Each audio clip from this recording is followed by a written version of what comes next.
যে এই মুহাম্মদটাকে, যার ধর্ম আমার ঘরের মধ্যে প্রবেশ করেছে। ওমর যখন কিতাবের মধ্যে আসছে, ওমর যখন রাসূলুল্লাহর গর্দান নেওয়ার জন্য বাড়ি থেকে খোলা তরবারি নিয়ে ঘোড়ার পিঠে সওয়ারি হয়ে তিনি দৌড় দিয়ে আসছেন, দ্রুত বেগে আসছেন। প্রতিমধ্যে তার এক বন্ধুর সাথে সাক্ষাৎ হলো, বাল্যকালের বন্ধু। বলেন, ওমর কোথায় যাও এত রাগান্বিত আওয়াজে? ওমরে ফারুক রাদিয়াল্লাহু তাআলা আনহু তিনি বললেন, আমি যাই মুহাম্মদ রাসূলুল্লাহর গর্দান নিতে। কারণ এই মুহাম্মদ না এমন একজন ব্যক্তি যে কালিমার দাওয়াত, তার ধর্মের দাওয়াত দিতে দিতে আজকে আমার ঘরের মধ্যে চলে আসছে। জোরে বলেন সুবহানাল্লাহ। আমি এই মুহাম্মদের গর্দান না নেওয়া পর্যন্ত আমি বাড়িতে ফিরবো না। বন্ধুর কথা ফেলে রেখে ছুটছেন তো ছুটছেন। আল্লাহর হাবিব সাল্লাল্লাহু আলাইহি ওয়াসাল্লাম তিনি বসা, সাহাবা ইকরাম আছেন।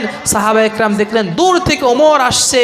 সাহাবা ইকরাম বললেন, ইয়া রাসূলুল্লাহ, ইয়া হাবিবাল্লাহ, ওমর আসছে রাগান্বিতভাবে, হয়তো বা আজকে একটা অঘটন ঘটাবে, আমরা ঢাল হয়ে সামনে গিয়ে দাঁড়াবো। রাসূল বললেন, না, তাকে আসতে দাও। জোরে বলেন সুবহানাল্লাহ। রাসূল তো বলতে পারতেন, আমার সৈন্য যারা আছে, আরে তোমরা সামনে যাও, যুদ্ধ শুরু করে দাও, বলতে পারতেন কিনা? আমরা হলে তো বলতাম। আওয়াজ দিচ্ছেন না কেন? আমরা হলে বলতাম কিনা? তাও কথা বলছেন না। যদি এখন আমাকে কেউ মারতে আসে, সাপোজ আমি বলি, তো আপনারা প্রথম কি করবেন? এই আমাদের বক্তা, আমাদের হুজুর স্টেজে ওয়াজ করছে, তোমরা হুজুরের উপরে হামলা করছো, আপনারাই বাধা দেবেন, ঠিক কিনা? এটা হচ্ছে কি, মানে ভক্ত সাথী সঙ্গীদের পরিচয়, ঠিক কিনা? নবীজির সাহাবা ইকরাম তারা তো রাসূলুল্লাহর এই কঠিন মুহূর্তে তারা ঢাল হয়ে দাঁড়িয়ে গিয়েছে। রাসূল কি বললেন? আসতে দাও। ওমর আসলেন। আস্তে আস্তে আস্তে ওমর দুর্বল হয়ে গেল। জোরে বলেন সুবহানাল্লাহ।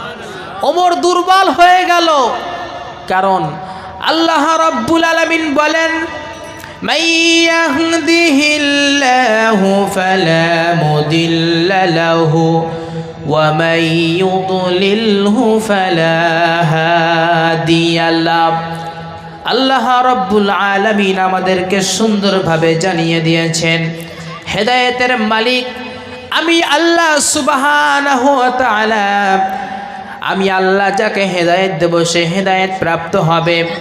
আমি আল্লাহ যাকে হেদায়েত দিব না, কিয়ামত পর্যন্ত যদি গোটা পৃথিবীর মানুষ তার জন্য দোয়া করে পানি পোড়া খাওয়ায়, সেই ব্যক্তি হেদায়েতের পথে আসবে না।